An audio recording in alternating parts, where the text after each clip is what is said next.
बहुत बड़ा उत्सव होगा। दुश्मन की बोलती बंद होने वाली है।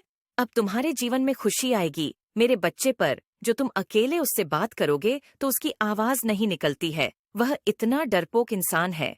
वह क्या तुम्हारा बुरा करेगा और वह क्या तुम्हें छूने की कोशिश करेगा? उसे खुद भी पता है कि तुम्हारे साथ में चल रही है, तुम्हारी रक्षा में कर रही हूँ, और उसके इतनी औकात नहीं है कि वह मुझे चुनौती दे सकती है।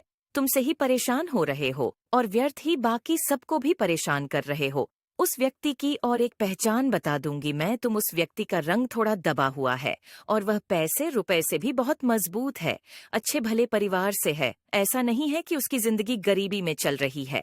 फिर भी वह किसी और को खुद से ऊपर नहीं देख सकता है। उसको आदत है खुद के नीचे लोगों को रखने की, खुद को ऊपर ऊंचा बनाकर रखने की। चाहे उसके पास कुछ ना हो, उसके पास तमीज ना हो, लेकिन उसको आदत है कि मैं बड़ा हूँ, सब मेरे आसपास बैठूं, मुझसे जान लो, यानी बहुत बनता है वह।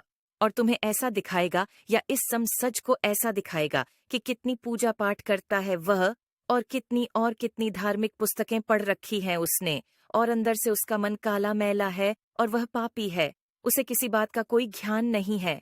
मेरे बच्चे, और तुम्हें बहुत बार चेतावनी दी गई थी, बट तुम नहीं समझी। तुमने खुद अपने पैर पर कुल्हाड़ी मार दी और तुम अभी भी वही कर रहे हो। तुम उसकी व्यर्थ की बातों को सोच सोच कर अपना समय बर्बाद कर रहे हो। तुम्हारी परिश्रम का फल तुम्हें इसलिए नहीं मिल रहा है।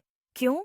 क्योंकि समय नहीं आया है, वह समय जो मैंने निर्धारित कर रखा है। तुम्हारी तबीयत इसीलिए खराब हो रही है मेरे बच्चे, क्योंकि सच दिल से बताना, क्या तुमने अपने स्वास्थ्य का उतना ख्याल रखा जितना तुम्हें रखना चाहिए था? तुमने नहीं रखा। तुमने अपनी दिनचर्या पर ध्यान नहीं दिया। तुम ये सोच भी कैसे सकते हो कि तुम्हारी माता के रहते कोई और व्यक्ति किसी प्रकार का जादू टोना करने में सफल हो जाएगा? मेरे रहते कोई तुम्हें बर्बाद करने में सफल हो जाएगा। अपने मन से ये बात निकाल दो। बस अपनी माता का नाम यह लेकर टाइप करो कि माता धन्यवाद, आप हर पल मेरे और मेरे परिवार की रक्षा कर रही है। तो कुछ नहीं है, ये बीमारी तो तुम्हारे शरीर को लगी है। मेरे बच्चे, तुम अपनी आत्मा को बीमार कर रहे हो, वह बात है। सोच सोच कर, यह विचार सोच कर कि कोई तुम्हारा बुरा करना चाहता है, फिर किसी की औकात नहीं। मेरे बच्चे की तुम्हें रोक पाने की मंजिल पर पहुंचने वाला आखिरी कदम बहुत मुश्किल होता है।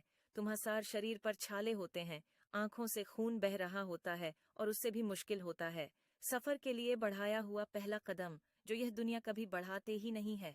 हर बीज में एक विशाल होता है, अगर उसे सही मिट्टी में दबाया जाए। ऐसे ही हर किसी इंसान के अंदर एक